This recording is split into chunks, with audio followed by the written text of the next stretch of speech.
शांति दूतों ने कहा पैंट उतारो। इसके बाद पहचान की गई कि ये हिंदू है।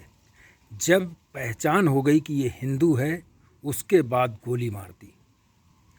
इजराइल में जब ऐसा हुआ था, उसके बाद इजराइल का रिएक्शन आया और इजराइल ने जो रिएक्शन किया, वहाँ पर गाज़ा में नरसंहार करने लगे तो लगा कि इजराइल कुछ ज़्यादा ही कर रहा है, ऐसा नहीं करना चाहिए था। कुछ समय तक ऐसा लग रहा था, लेकिन जब अपने ऊपर बीती तब समझ में आया कि इजराइल ने जो किया बिल्कुल सही किया। क्योंकि कुछ अगर आतंकवादियों ने ये घटना को अंजाम दिया है, उसमें कुछ निर्दोष अब इजराइल मार रहा है, उनके गाज़ा में हमला कर रहा है, जिससे निर्दोष भी मारे जा रहे हैं। लेकिन शांति को स्थापित करने के लिए इन निर्दोषों की भी जान लेनी पड़ रही है इजराइल को।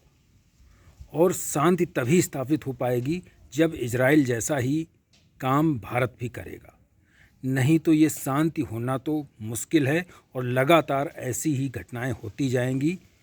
तो भारत को चाहिए कि इजराइल की तरह, दुनिया कुछ भी कहे, इजराइल की तरह ही काम करना पड़ेगा। नहीं तो ये बार बार ऐसी घटनाएं होती रहेंगी और इसे कंट्रोल करने के लिए इजराइल वाला ही एक्शन ज़रूरी है। कई लोग ये भी कहेंगे, विदेशी मीडिया ये भी कहेगी, देश के गद्दार भी ये भी कहेंगे कि आतंकियों ने ये हमला किया। जब आतंकियों ने हमला किया तो सिविलियन को क्यों टारगेट किया जा रहा है?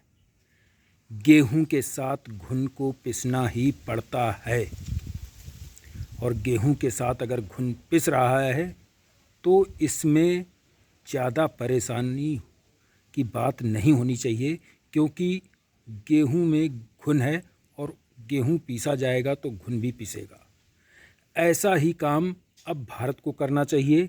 भारत अगर दो काम कर दे, या तो पीओके में हमला करके पीओके अपने कब्जे में कर ले, तो उन 26-27 लोगों की जो शहादत हुई है, शहीद हुए हैं, उनको शांति मिलेगी।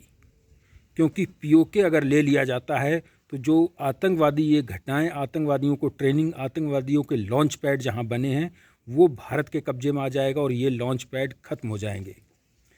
पीओके आतंकवादियों के लॉन्च पैड के रूप में इस्तेमाल कर रहा है पाकिस्तान, और पाकिस्तान को अगर मुंहतोड़ जवाब देना है तो पीओके भारत का होना चाहिए इस बार।